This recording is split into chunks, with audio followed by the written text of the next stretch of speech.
वो दिन मेरी जिंदगी का सबसे भयंकर दिन था। ऐसा लग रहा था कि जैसे मेरी सांसें रुक गई हों।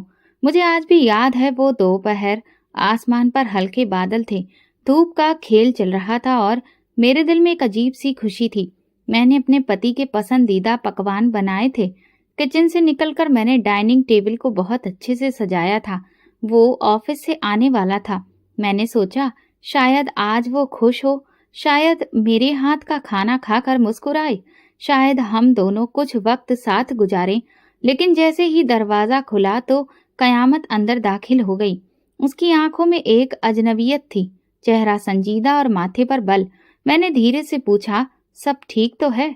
उसने कुछ कहे बिना ही जूते उतारे, सोफे पर बैठा और सिगरेट जलाई। मैं कुछ पल रुकी और पानी का गिलास ले आई। क्या बात है, तुम कुछ परेशान लग रहे हो? मैंने प्यार से पूछा। वो उठा, मेरे करीब आया और वे शब्द कहे जिन्होंने मेरे वजूद को चकनाचूर कर दिया। मैंने तुम्हें तलाक दे दिया है। ये लो, ये तलाक के कागज पकड़ो। ये सुनकर मेरे पैरों तले से जमीन खिसक गई। मैं तो जैसे पत्थर की हो गई थी। मेरी आंखें फटी की फटी रह गईं और जुबान गूंगी हो गई। दिल ऐसा लगा जैसे किसी ने उसमें छुरी घोंप दी हो। क्या? मैंने मुश्किल से सवाल किया, लेकिन वो बहुत शांत नजर आ रहा था, जैसे किसी बोझ से आजाद हो गया हो। तुमने सुना नहीं? मैंने तुम्हें तलाक दे दिया है। अब तुम आजाद हो। उसने नफरत से कहा। आजाद? किस चीज से?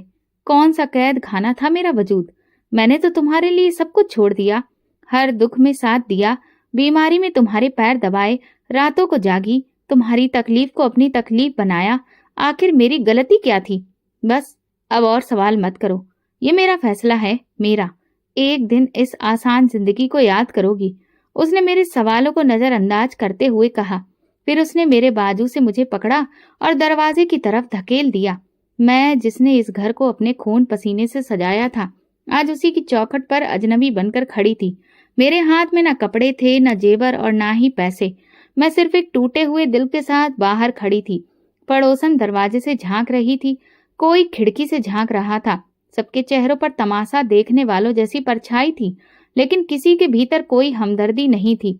मेरे होठों पर सिर्फ एक प्रार्थना थी, भगवान, मैंने ऐसा क्या गलत किया? मेरी हालत ऐसी थी जैसे किसी ने मेरा सब कुछ मुझसे छीन लिया हो। आंखों में आंसू थे, दिल में हजार सवाल और कदम लड़खड़ा रहे थे। ना कोई सहारा, ना कोई आश्रय, सिर्फ एक उम्मीद। मैं कहाँ जाऊं? फिर मैं अपने भाई के घर पहुंची। दरवाजा खटखटाया। भाभी ने दरवाजा खोला।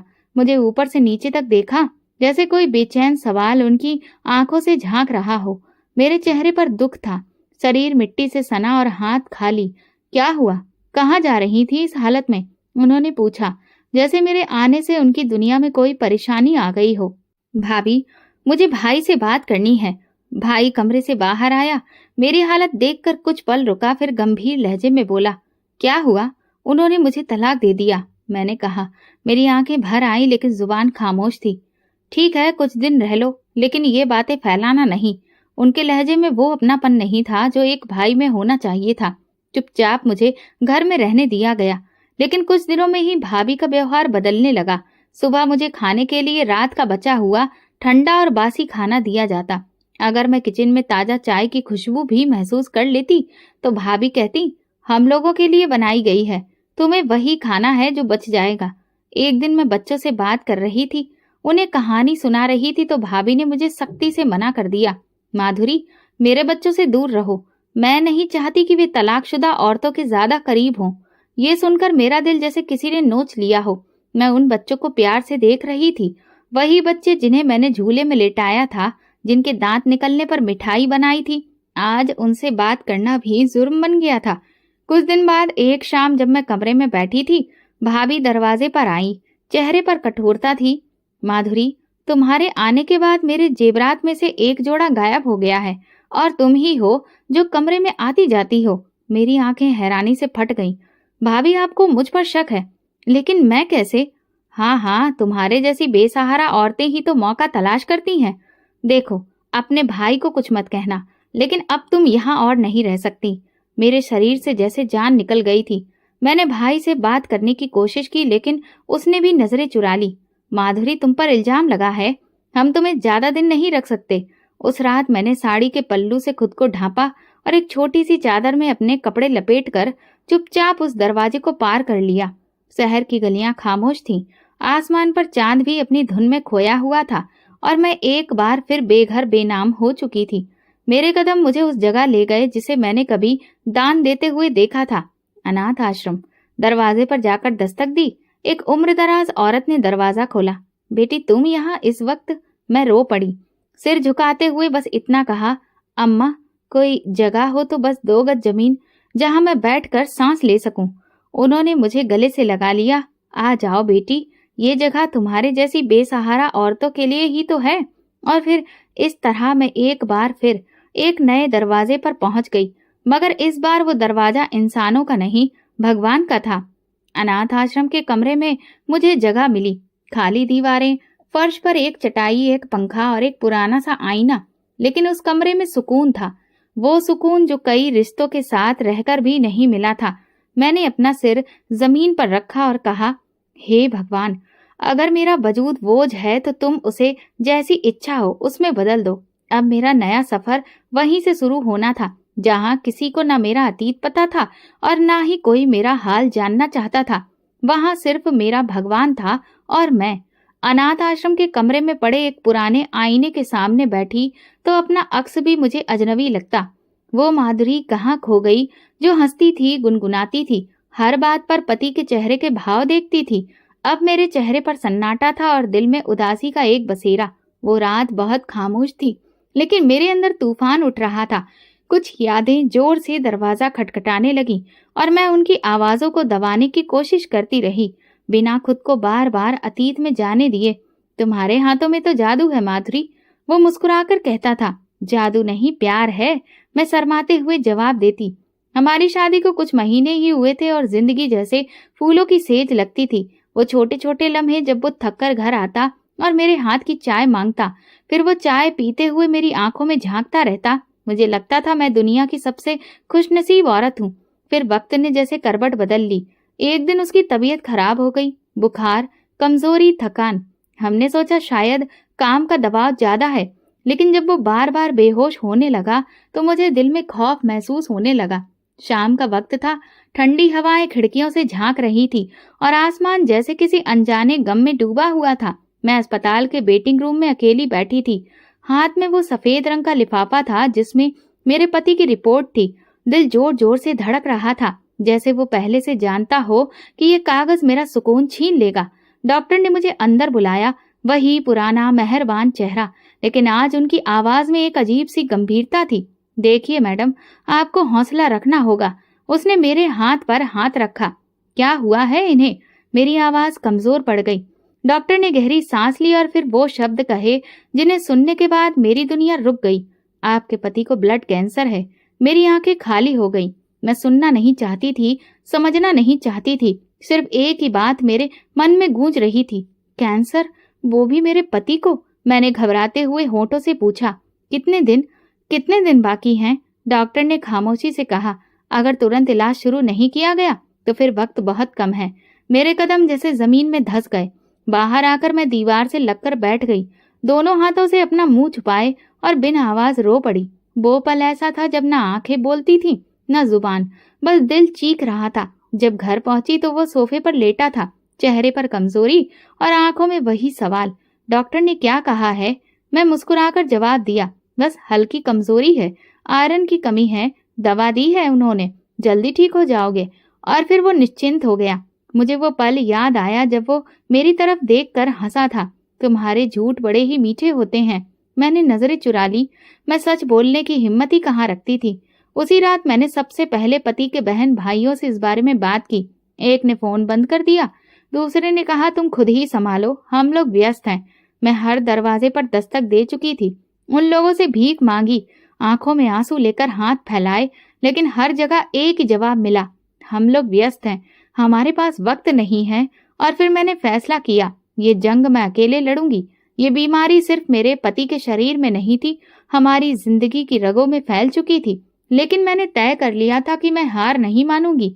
मेरे अंदर एक माँ जाग चुकी थी, वो माँ जो किसी अपने को मरते देखने के बजाय खुद को ही लुटा देने को तैयार हो जाती है। जब डॉक्टर ने पति के इलाज की लंबी चौड़ी लिस्ट और उसका खर्च बताया तो मेरे हाथ कांपने लगे।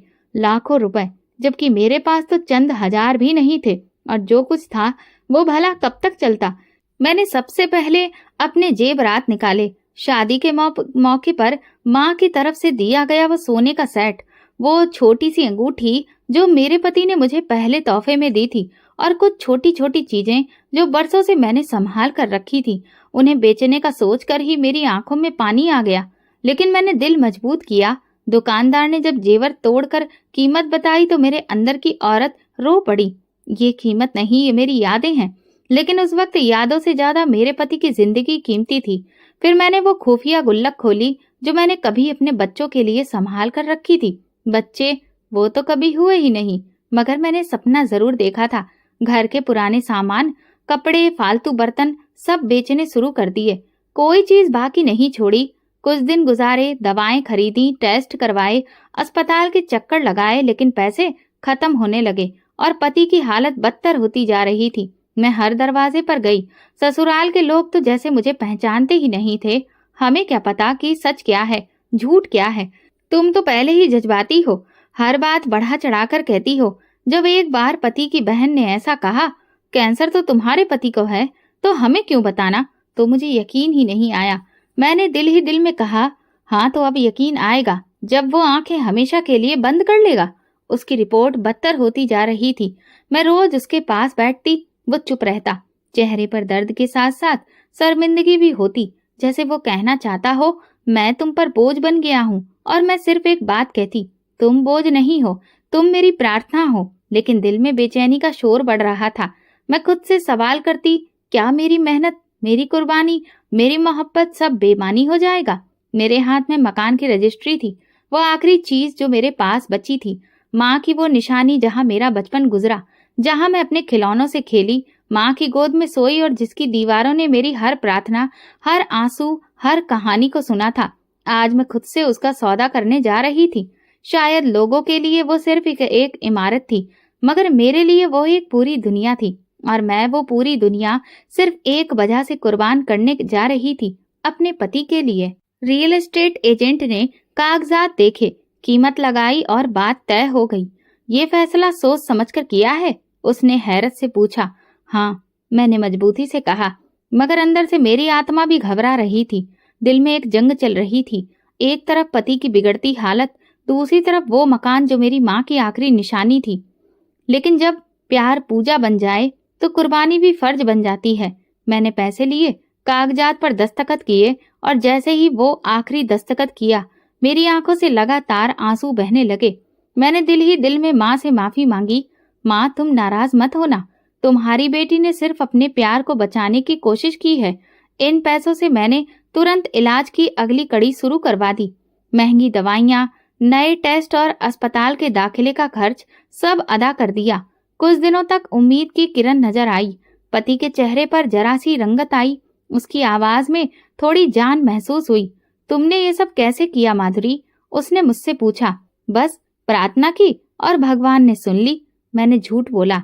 मैंने उसे कभी नहीं बताया कि अब मेरे पास ना तो छत है ना साया, बस उसकी जिंदगी है। लेकिन जैसे जैसे दिन गुजरते गए, मुझे लगा जैसे मेरी ये कुर्बानी भी काफी नहीं है।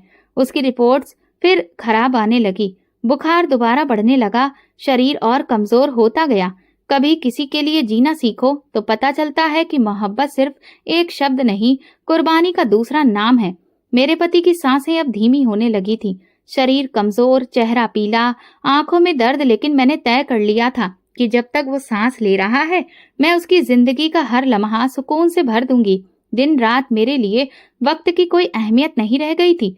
मैंने अपना आराम, नींद, भूख सब कुछ पीछे छोड़ दिया था। दिन में किसी अस्पताल, लेबोरेटरी या दवाखाने के चक्कर लगाती और रात को उसके बिस्तर के पास होती। एक रात वो बहुत कमजोर हो चुका था, शायद इतना कि खुद से बात भी नहीं कर पा रहा था। अचानक उसके शरीर में हरकत हुई और बिस्तर गीला हो गया। मैं एक पल को रुक गई, सांस थमी, लेकिन फिर मैंने उसके कपड़े बदले, बिस्तर साफ किया और उसके हाथ पकड़कर कहा, तुम मेरे पति हो, तुम्हारी हर हालत में मैं तुम्हारी साथी हूँ। तुम्हारी कमजोरी, तुम्हारी बीमारी, तुम्हारी बेबसी, सब मेरे लिए मेरा फक्र है। वो बस मेरी तरफ देखता रहा, खामोश, हैरान, शर्मिंदा और शुक्रगुजार। कभी कभी जब मैं उसे खाना खिलाती वो रो देता। माधुरी, तुम क्यों इतना करती हो मेरे लिए? मैं उसके हाथ थाम कर कहती, क्योंकि तुम मेरे लिए सब कुछ हो। वो सारे लम्हे मेरे दिल पर छप चुके थे। मैंने समझा कि मोहब्बत सिर्फ फूल देने, फिल्म देखने या साथ खाना खाने का नाम नहीं है। मोहब्बत वो है जब तुम किसी की कमजोरी की वजह नहीं, उसकी ताकत बन जाओ, जब तुम उसके जख्म पर मरहम बनो, जब तुम उसका दर्द अपना समझ कर जियो। लेकिन कहीं ना कहीं अंदर से मैं जानती थी कि मैं टूट रही हूँ, मगर उसके सामने कभी कमजोर नहीं हुई। उस दिन की सुबह बाकी दिनों से कुछ अलग थी। सूरज ने जैसे ताका ताकी रोशनी जमीन पर बिखेर दी। पति की तबीयत अब पहले से ज्यादा बिगड़ चुकी थी और डॉक्टर ने कहा अब सिर्फ कोई चमत्कार ही उसे बचा सकता है। ये शब्द मेरे दिल में गूंजे और फिर वो शाम याद आई जब अस्पताल के बाहर बेंच पर एक अजनबी औरत मेरे करीब आकर बोली थी, बेटी, कभी बालाजी गई हो? वहां पहली बार मांगी गई कोई भी दुआ रद्द नहीं होती। तब मैंने उसे खामोशी से देखा था, लेकिन आज उसकी बात दिल की गहराई तक उतर गई थी। मैंने उसी रात फैसला कर लिया। अलमारी से अपनी बची हुई कुछ जमा पूंजी निकाली, एक छोटा संदूक खोला जिसमें कुछ जेवर अभी भी बचे थे, शादी की अंगूठी, माँ के दिए हुए झुमके और एक छोटी सी चैन। मैंने उन्हें कपड़े में लपेटा और अगली सुबह वो जेवर भी बेच दिए। फिर टिकट करवा ली उस इंसान के लिए एक आखिरी उम्मीद के दरवाजे की ओर। माधुरी, हम कहाँ जा रहे हैं? भगवान के घर, वहां जहाँ सारी प्रार्थनाएं सुनी जाती हैं। मैं मुस्कुराई और उसकी आंखों में एक चमक सी आ गई। बालाजी जाने की सारी तैयारियां मामूली नहीं थीं। उसकी कमजोरी, दवाइयां, व्हीलचेयर का इंतजाम, सब मेरे मन में पहले से तय था। लेकिन जैसे जैसे बालाजी पास आ रहा था, मेरा दिल जोर से धड़कने लगा। ये वो जगह थी जहां मैं अपनी आखिरी दुआ मांगने जा रही थी। दुआ जिसमें सिर्फ एक इच्छा थी, मेरे पति को जिंदगी दे दे भगवान। जब पहली बार मेरी नजर बालाजी पर पड़ी तो मैं पत्थर सी हो गई। मेरे कदम जमीन में जम गए, आंखों में नमी थी और दिल न जाने कौन सी तकलीफ में डूबा हुआ था। मेरे पति की व्हीलचेयर मेरे हाथ में थी। वो कमजोर पीले चेहरे के साथ भगवान को देख रहा था। उसकी आंखों में उम्मीद, शुक्र और दर्द सब एक साथ था। हम दोनों ने वो लम्हा एक खामोशी में गुजारा। फिर उसने मेरी तरफ देखा और धीरे से कहा, माधुरी, मुझे माफ कर देना अगर कभी मैंने तुम्हारे दिल को तकलीफ दी हो तो। मैंने उसका हाथ थाम लिया और कहा, अब बस, भगवान से तुम ये प्रार्थना करो, जो कुछ भी है अब बस वही संभाल ले। हम दोनों मिलकर भगवान के सामने हाथ जोड़कर प्रार्थना करते थे, भगवान, तुम जानते हो कि मैंने कितना कुछ कुर्बान किया है। मेरी जिंदगी के सारे सपने, मेरे जेवर, मेरा मकान, मेरा सुकून, मेरा चैन, अब बस मेरे पति को जिंदगी दे दो। मुझे और कुछ नहीं चाहिए। मेरे आंसू बह रहे थे, हाथ थक चुके थे, मगर दिल नहीं थका था। उसी रात हम उस मंदिर के एक कोने में बैठे थे। हवा में एक अजीब सा ठंडकपन था। लोग आ रहे थे, जा रहे थे, सिर झुका रहे थे, प्रार्थना कर रहे थे और हम दोनों खामोशी से भगवान के दर पर सिर झुकाए बैठे थे। फिर अचानक मैंने उसे देखा। उसकी सांसें पहले से बेहतर लग रही थी। वो एकदम सीधा होकर बैठ गया और उसके चेहरे पर हल्की सी रोशनी थी। माधुरी, मेरा सीना कुछ हल्का सा लग रहा है, अजीब सा सुकून है, उसने कहा। मैं हैरत से उसे देखने लगी और दिल में शुक्रिया अदा किया। शायद ये वही पल था जिसके लिए मैंने सब कुछ लुटा दिया था। उसी वक्त मैंने भगवान का धन्यवाद किया। मेरा माथा जमीन से लगा और होठों पर बस एक ही बात आई, भगवान, तुमने सुन ली, तुमने मुझे अकेला नहीं छोड़ा। वहां की हवा, वो रात, वो सिर झुकाना, वो प्रार्थना मेरी जिंदगी का सबसे कीमती लम्हा बन गया। कभी कभी इंसान के दिल की गहराई से निकली हुई प्रार्थना भी आसमान चीर कर भगवान के दरवाजे तक पहुंच जाती है, और शायद मेरी प्रार्थना भी उसके दरवाजे तक पहुंच चुकी थी।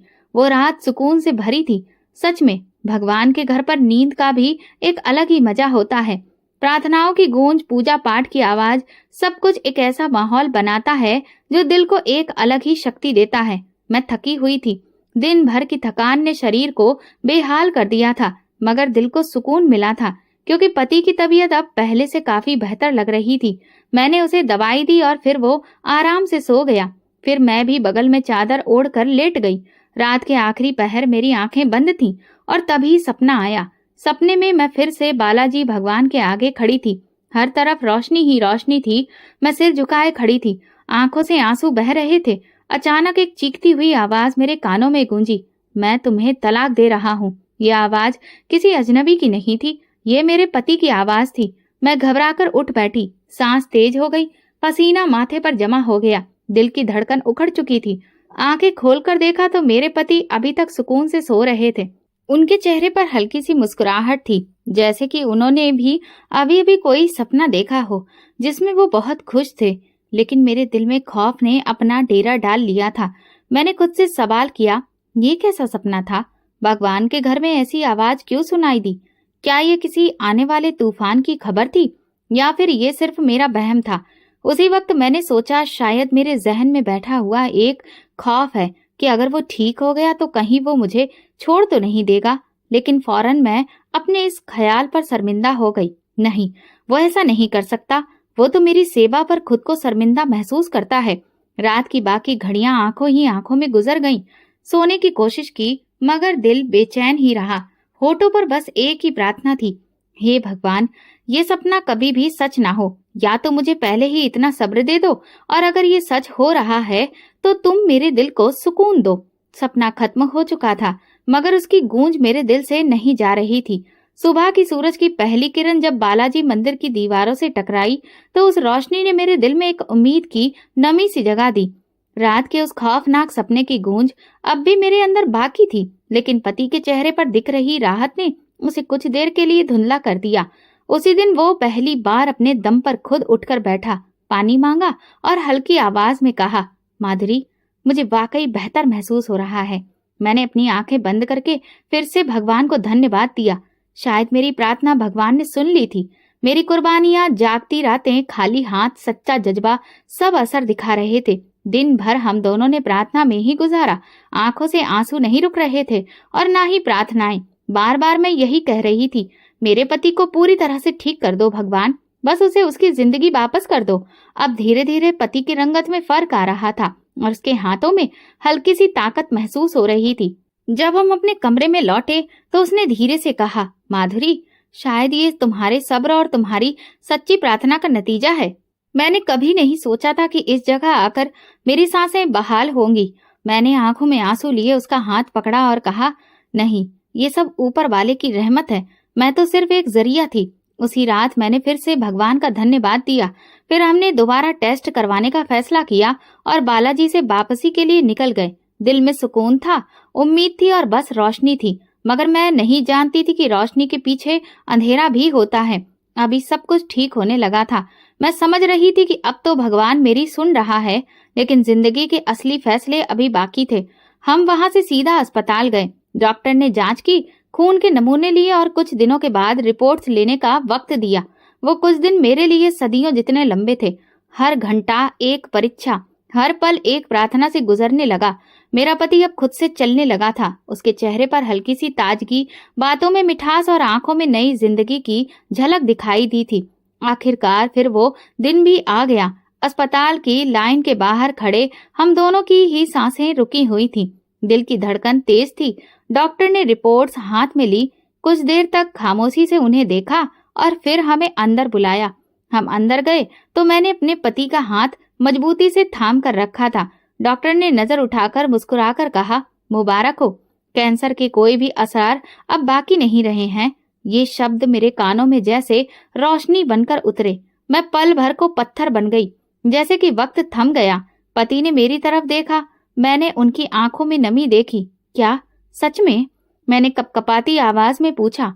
डॉक्टर रिपोर्ट्स हमारी तरफ बढ़ाते हुए बोले, ये तो चमत्कार है।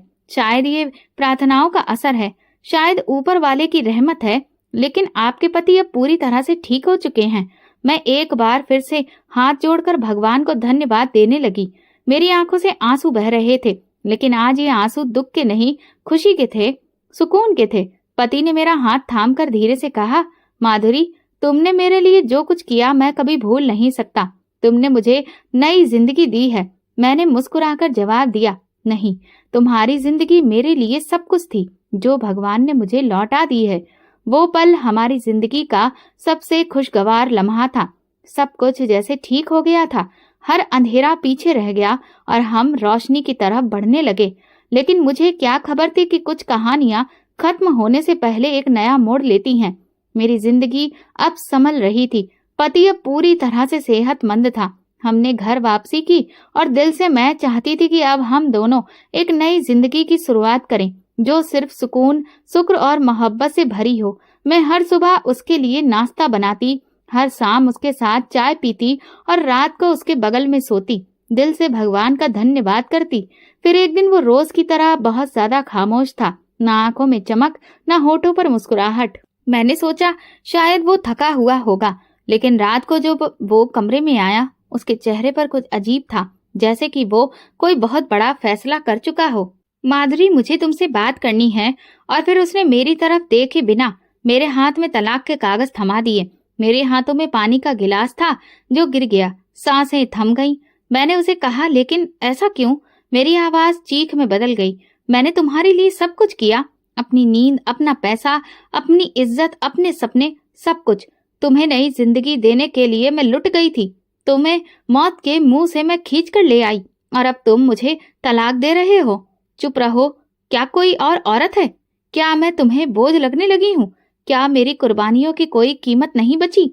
मैं सवाल करती रही, लेकिन उसने बस एक ही बात कही, तुम्हें वक्त आने पर सब पता चल जाएगा। और फिर वो कमरे से निकल गया। मैं फर्श पर गिर गई। मेरा दिल दर्द से फट गया। धोखा, ऐसा धोखा जिसका कोई जवाब नहीं बचा था। मैं जानती थी कि मेरी जिंदगी दोबारा कभी वैसी नहीं हो सकेगी। क्या मोहब्बत में भी मौत से बड़ी सजा होती है? हाँ, होती है। मैंने वो सजा झेल ली थी, और फिर मैं अनाथालय में आ गई, वही जगह जहां से मेरा तकलीफदेह सफर शुरू हुआ था। हर दिन मुझ पर एक नई खरोच छोड़ जाता।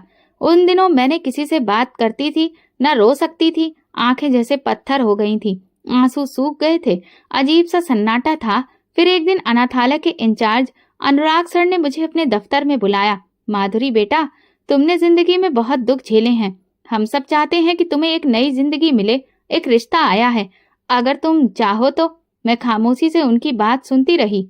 वो इंसान 45 साल का था। उसकी पत्नी का देहांत कई साल पहले हो चुका था। 3 बच्चे, 2 बेटियां और एक बेटा। उसकी सूरत अच्छी थी और वो एक इज्जतदार आदमी था। तुमने जिस तरह अपने पति की सेवा की और जो कुर्बानियां दी, उसे ये सब पता है। वो तुमसे शादी करना चाहता है। मैंने अनुराग सर की तरफ देखा और धीरे से पूछा, क्या वो जानता है कि मैं तलाकशुदा हूँ? हाँ बेटी, वो सब जानता है, और तुम्हारे अतीत को तुम्हारी किस्मत समझता है, कमजोरी नहीं। मेरे दिल में 1000 सवाल थे। मुझे इस खौफनाक हकीकत पर यकीन नहीं हो रहा था, लेकिन फिर एक ख्याल आया, क्या मैं हमेशा उन्हीं यादों के साथ रहना चाहती हूँ, या एक नई सुबह अपने जीवन में लाना चाहती हूँ? मैं खामोशी से हामी भर गई। कुछ दिन के बाद शादी की तारीख पक्की हुई। मेरा नया पति समीर एक समझदार और नरम दिल इंसान था। उनके लहजे में नमी और निगाहों में इज्जत थी। शादी को कुछ हफ्ते ही गुजरे थे, लेकिन वक्त जैसे धीरे धीरे मेरे दिल के जख्मों पर मरहम रखने लगा था। नई जिंदगी, नया घर, नए चेहरे, सब कुछ बदला बदला था, लेकिन इस बदलाव में अजीब सा सुकून था। समीर मेरे लिए एक सुलझे हुए इंसान साबित हुए। उनके शब्दों में कभी सख्ती नहीं थी, सिर्फ सहारा था। उन्होंने कभी मेरे अतीत के बारे में नहीं पूछा, ना ही कभी मेरे जख्मों को कुरेदा। वो बस चाहते थे कि मैं खुद को संभालूं और नए सिरे से जिंदगी जीऊं। उनके 3 बच्चे, जिन्हें मैं शुरू में अजनबी समझती थी, अब धीरे धीरे मेरी जिंदगी का हिस्सा बनने लगे। सबसे छोटी बेटी पिंकी रोज रात को आकर मेरी गोद में बैठ जाती और कहती, माँ, आपकी गोद बहुत नरम है, मुझे नींद आ जाती है यहाँ। मेरे दिल में वो जज्बा जो कभी माँ ना बनने के एहसास से अधूरा रह गया था, अब पूरा होने लगा था। मैं सुबह उठकर बच्चों के लिए नाश्ता बनाती, उन्हें स्कूल भेजती, घर संभालती और फिर थोड़ा वक्त अपने लिए निकालती। मैंने खुद को शीशे में देखा तो एक पल को रुक गई। क्या ये वही माधुरी थी? हाँ, मगर थोड़ी बदली हुई, थोड़ी संभली हुई, थोड़ी समझदार। मैंने दोबारा अपने लिए नए कपड़े लिए, हल्का सा मेकअप करना शुरू किया, बाल संवारने लगी और शीशे से नजर मिलाने लगी। समीर अक्सर शाम को काम से वापस आकर कहते, माधुरी, तुम्हारा चेहरा पहले से ज्यादा सुकून भरा लगता है। और मैं मुस्कुराकर जवाब देती, ये सुकून आपके सब्र की वजह से है। मेरे अंदर एक नई औरत जन्म ले रही थी, जो सिर्फ दूसरों के लिए नहीं, खुद के लिए भी जीना चाहती थी, जो पछतावे में नहीं बल्कि अपने एहसासों के साथ वक्त बिताना चाहती थी। जिंदगी मुझे नए रंग दिखा रही थी और मैं उन्हें अपनाने लगी थी। अतीत की तीखी यादें अब भी दिल के किसी कोने में दबी थी, मगर अब वे मेरे हाल को बेहाल नहीं कर सकती थी। पहली बार ऐसा हुआ था कि मैं अपने लिए भी मुस्कुरा रही थी, मगर किस्मत का खेल अभी खत्म नहीं हुआ था। एक सुबह मैं किचन में खड़ी उनके लिए लंच बॉक्स तैयार कर रही थी कि तभी फोन की घंटी बजी। एक अनजान नंबर था, मेरे पहले पति की बहन सुनीता का। दिल ने एक पल के लिए धड़कना छोड़ दिया। मैंने धीरे से फोन उठाया। सब ठीक तो है? फोन के उस तरफ खामोशी थी। फिर एक हिचकी भरी आवाज आई, माधुरी। वो नहीं रहा। कौन?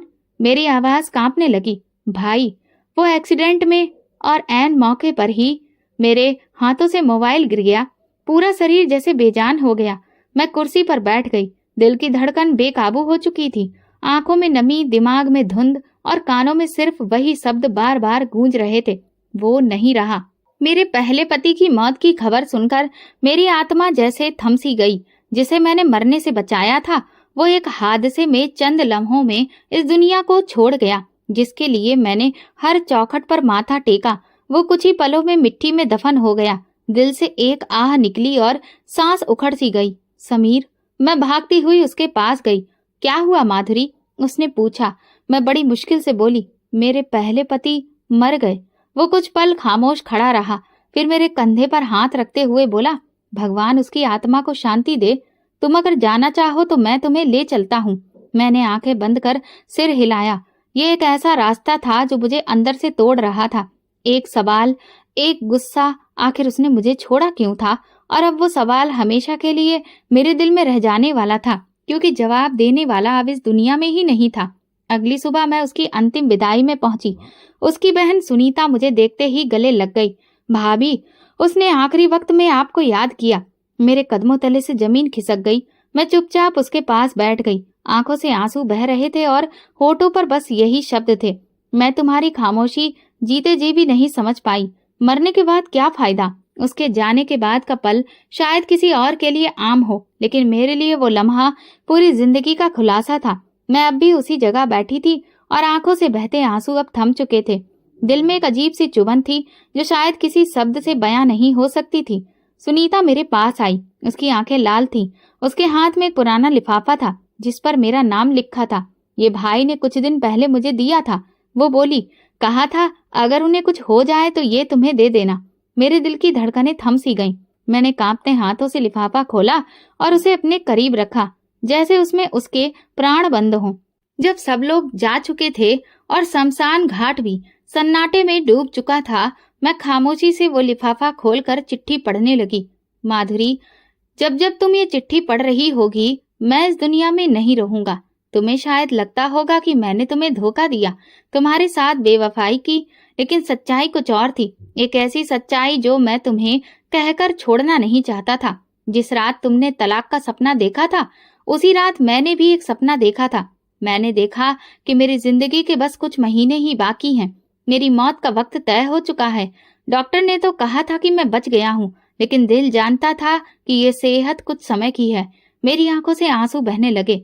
वही सपना, वही आवाज अब सच्चाई बनकर मेरे सामने खड़ी थी। मैं जानता था कि तुम मुझसे इतना प्यार करती हो कि मेरी मौत के बाद सारी जिंदगी मेरी याद में गुजार दोगी, और मैं ये नहीं चाहता था।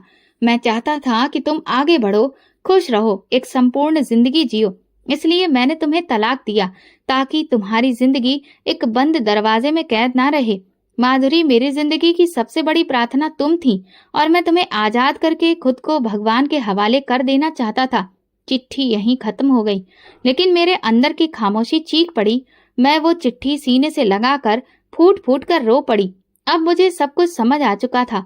वो खामोश तलाक, वो अचानक लिया गया फैसला, वो अजीब सी दूरी, ये मोहब्बत का वो रूप था जो खुद को लुटाकर दूसरे को जिंदा कर देता है। मैंने उसकी राख को चूमा। मुझे माफ कर दो। तुम्हें समझे बिना मैंने तुम पर शक किया। तुम चले गए, लेकिन मुझे जिंदगी दे दी।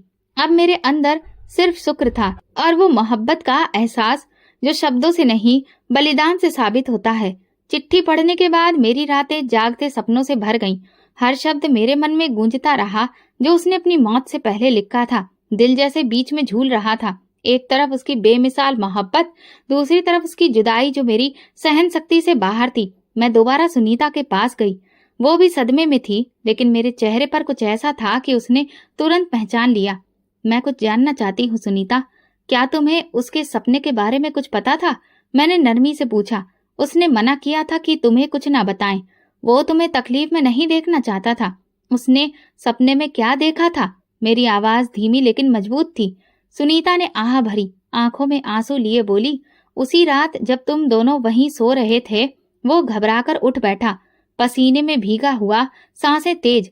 तुम उसके बहुत करीब थी। उसने देखा कि वो सफेद कपड़े में लिपटा हुआ है, बहुत से लोगों के पास में लेटा है, सब कुछ सन्नाटे में डूबा हुआ है। तुम दूर खड़ी होकर रो रही हो।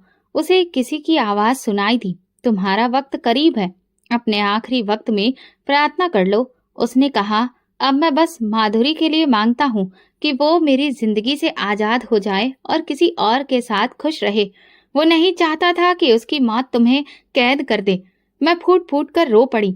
अब सब कुछ साफ हो चुका था। वो सपना, वो तलाक, वो दूरियां। अपनी जिंदगी के आखिरी लम्हों में भी उसने मेरे लिए प्रार्थना की थी। अब मेरे दिल में कोई शिकायत नहीं थी, सिर्फ उसकी याद, उसकी कुर्बानी और उसकी बेमिसाल मोहब्बत। कभी कभी इंसान जिंदगी में ऐसे मोड़ से गुजरता है जहां हर चीज बिखर जाती है, लेकिन जब पीछे मुड़कर देखते हैं तो वो बिखरी हुई चीजें भी एक खूबसूरत तस्वीर बन जाती है। ऐसी तस्वीर जो सिर्फ मोहब्बत की कुर्बानी से बनी होती है। मुझे समझ आ चुका था कि मेरे पति ने मुझे तलाक देकर जो जख्म दिया, वो दरअसल एक आखिरी कुर्बानी थी। वो कुर्बानी जिसे कोई आम इंसान नहीं, सिर्फ एक सच्चा आशिक ही दे सकता है। अगर वो मुझे तलाक न देता और सिर्फ अपनी बीमारी के सहारे मेरी प्रार्थनाओं का इंतजार करता, तो शायद आज मैं उसकी पत्नी होती और अपनी सारी जिंदगी उसकी याद में गुजार देती। मैं कभी किसी और के बारे में सोच भी नहीं पाती, ना कोई नया रिश्ता, ना माँ बनने का सपना, न जिंदगी की नई शुरुआत। लेकिन उसने जान लिया था कि अगर माधुरी उसकी विधवा बनी तो वो हमेशा उसकी मौत पर रोती रहेगी, कभी जीना नहीं सीखेगी। वो जानता था कि मेरा दिल उसके बिना कुछ नहीं अपनाएगा, और इसीलिए उसने अपनी मोहब्बत को नफरत का रूप देकर मेरे दिल से खुद को निकालने की कोशिश की। मुझे उस वक्त लगता था कि उसने मुझे धोखा दिया है, लेकिन अब समझ आता है कि वो धोखा नहीं, इश्क की एक इम्तिहान था। उसने अपनी आखिरी सांसों में ये नहीं चाहा कि मैं सिर्फ उसके नाम के साथ बनी रहूं, बल्कि उसने चाहा कि मैं अपने नाम से जीने लगूं। वो चाहता था कि मैं एक नई सुबह देखूं, बच्चों की हंसी सुनूं, किसी के सच्चे लम्हों को महसूस करूं और वो सब कुछ पाऊं जो उसने मुझे नहीं दिया था। माँ बनने का एहसास, एक संपूर्ण घर, मोहब्बत भरी जिंदगी। उसकी खामोशी, उसका फैसला, उसकी जुदाई, सब कुछ मेरे हक में था, मेरी खुशियों के लिए था। मैं उसके लिखे खत को सीने से लगाती और एक ही बात दोहराती, तुमने जो कुर्बानी दी है, मैं उसे जिंदगी भर याद रखूंगी। तुमने मुझे आजाद किया था ताकि मैं कैद ना रहूं। तुमने मुझे नहीं एक दुनिया दी, और मैं इस दुनिया में जीना सीख गई हूँ। आखिरी कुर्बानी वो होती है जब इंसान अपने प्यार को छोड़ दे, सिर्फ इसलिए कि वो खुश रहे, और मेरा पति वो कुर्बानी दे चुका था। अब मैं उसकी दी गई आजादी में जीने लगी थी, दिल में उसकी मोहब्बत के साथ, मगर जिंदगी की तरफ देखते हुए। और अब एक नया दरवाजा खुलने वाला था। सुबह की रोशनी जब कमरे की खिड़की से अंदर आई तो मैंने अपने हाथों में एक छोटा सा वजूद महसूस किया, नरम, मासूम और मुकम्मल। वो मेरी बेटी थी, मेरी जिंदगी का सबसे हसीन तोहफा, सबसे कीमती नाम। मैंने उसके माथे को चूमा और फिर आंखें बंद करके भगवान का शुक्रिया अदा किया। समीर की आंखों में खुशी के आंसू थे। बच्चों ने अपनी छोटी बहन के लिए खिलौने लाने की जिद शुरू कर दी। घर पूरा खुशियों से भर गया और मेरा दिल सुकून से। मैंने अपने अतीत की सारी तकलीफों को एक तरफ रख दिया और सोचा, ये प्रार्थना जिसे मैंने भगवान से गिड़गिड़ाकर मांगा था, उसका इनाम आज मुझे मिला है। मेरी जिंदगी का वो हिस्सा जो जुदाई, कुर्बानी और खामोशी से भरा था, आज एक नए दौर में बदल चुका है। मैंने अपनी बेटी को गोद में लिया और उसके कान में धीरे से कहा, तुम सिर्फ मेरी नहीं, उसकी भी प्रार्थना का नतीजा हो, जिसने मुझे आजाद किया था ताकि मैं आज तुम्हें पा सकूं। कभी कभी कुछ कुर्बानियां मोहब्बत की सबसे ऊंची शक्ल होती हैं। भले ही वो दुख देती हैं, लेकिन दिल की गहराई से की जाती हैं, सिर्फ इसलिए कि अपने प्यार को खुशी मिल सके, चाहे उसकी कीमत अपनी हंसी ही क्यों ना हो। यही थी उसकी वो आखिरी प्रार्थना, एक ऐसी कहानी जो खत्म होकर भी दिलों में बाकी रहती है। तो दोस्तों, अगर आपको हमारी कहानी पसंद आई है तो कमेंट करके जरूर बताएं। वीडियो को लाइक करें और ज्यादा से ज्यादा शेयर करें। अगर आप चैनल पर नए हैं तो सब्सक्राइब जरूर करें और नोटिफिकेशन बेल को दबाएं ताकि अगली अपडेट सबसे पहले आपको मिले। धन्यवाद।